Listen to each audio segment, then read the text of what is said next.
கன்னியாகுமரி மேற்கு மாவட்ட அதிமுக செயலாளர் ஜெயசுதர்சன் தலைமையில் அதிமுகவினர் மற்றும் அதிமுக தகவல் தொழில்நுட்ப பிரிவு சார்பில் விடியாத ஆட்சி உங்கள் பில்லே சாட்சி என்ற தலைப்பில் தக்கலை பகுதியில் கடைகள், வர்த்தக நிறுவனங்கள், பேருந்திற்காக பேருந்து நிறுத்தத்தில் காத்திருந்த பயணிகளிடம் அதிமுக முதல்கட்ட தேர்தல் அறிக்கையான மகளிருக்கு ரேஷன் அட்டைக்கு 2000 ரூபாய், ஆண் பெண் இரு பாலருக்கும் பேருந்து இலவச பயணம் அடங்கிய தேர்தல் வாக்குறுதியை கூறி விழிப்புணர்வு ஏற்படுத்தினர்.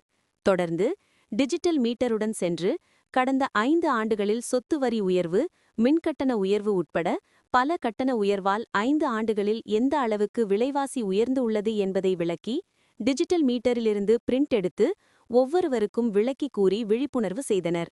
அப்போது செய்தியாளர்களை சந்தித்த மேற்கு மாவட்ட அதிமுக செயலாளர் ஜெயசுதர்சன் கூறியதாவது: கடந்த அதிமுக ஆட்சியில் எடப்பாடியார் முதலமைச்சராக இருந்தபோது நியாயமான விலையில் கிடைத்த பொருட்கள் 3 மடங்கு விலை உயர்ந்திருப்பதாகவும், கடந்த ஆட்சியில் இருந்த வரி இந்த ஆட்சியில் வரி உயர்வால் விலைவாசி உயர்வு குறித்து ஒப்பீடு செய்து துண்டு சீட்டு கொடுத்து வீடு வீடாக கடைகள் தோறும் செல்லும் போது மக்கள் இந்த ஆட்சியை அகற்ற உறுதியாக இருப்பதாகவும், சட்டம் ஒழுங்கு சரியில்லாமல் பொதுமக்களுக்கு பாதுகாப்பு இல்லாத சூழ்நிலை நீடிக்கிறது, மாணவர்கள் போதைக்கு அடிமையாகி வருகின்றனர், ஆகவே மக்கள் இந்த ஆட்சி என்று போகும் என்ற எண்ணத்தில் இருப்பதாக தெரிவித்தார். இன்றைக்கு கரண்ட் பில் கடுமையாக உயர்ந்துள்ளது.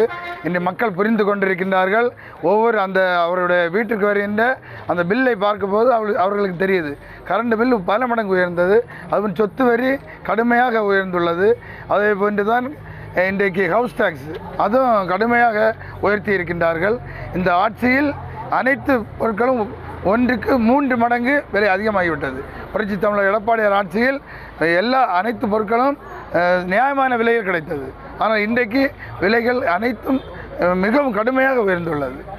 இது மக்கள் உணர்ந்து கொண்டிருக்கிறார்கள். வீடு வீடாக நாங்கள் இதை பிரச்சாரம் செய்து கொண்டிருக்கிறோம்.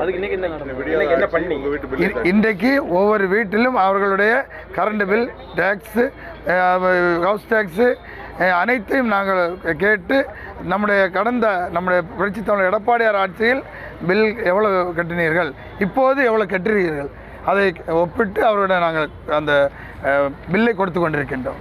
அவர்கள் அதை புரிந்து கொண்டிருக்கின்றார்கள். இந்த ஆட்சியில் அனைத்து பொருட்களும் பல மடங்கு விலை உயர்ந்துள்ளது. மக்கள் இந்த ஆட்சியை அகற்ற வேண்டும் என்பதில் உறுதியாக இருக்கின்றார்கள். இந்த ஆட்சி சட்டம் ஒழுங்கு சரியில்லை, பொதுமக்களுக்கு பாதுகாப்பு கிடையாது. அதுபோன்று மாணவர்கள் இன்றைக்கு போதைக்கு அடிமையாகி கொண்டிருக்கின்றார்கள். மக்கள் இந்த ஆட்சியை என்று போகும் என்று மக்கள் எதிர்பார்த்து கொண்டிருக்கின்றார்கள். புரட்சி தமிழர் எடப்பாடியார் மீண்டும் தமிழகத்திலே ஆட்சி அமைக்க வேண்டும் என்று மக்கள் ஆட்சி அமைக்கின்ற நாளை மக்கள் எதிர்நோக்கி இருக்கின்றார்கள்.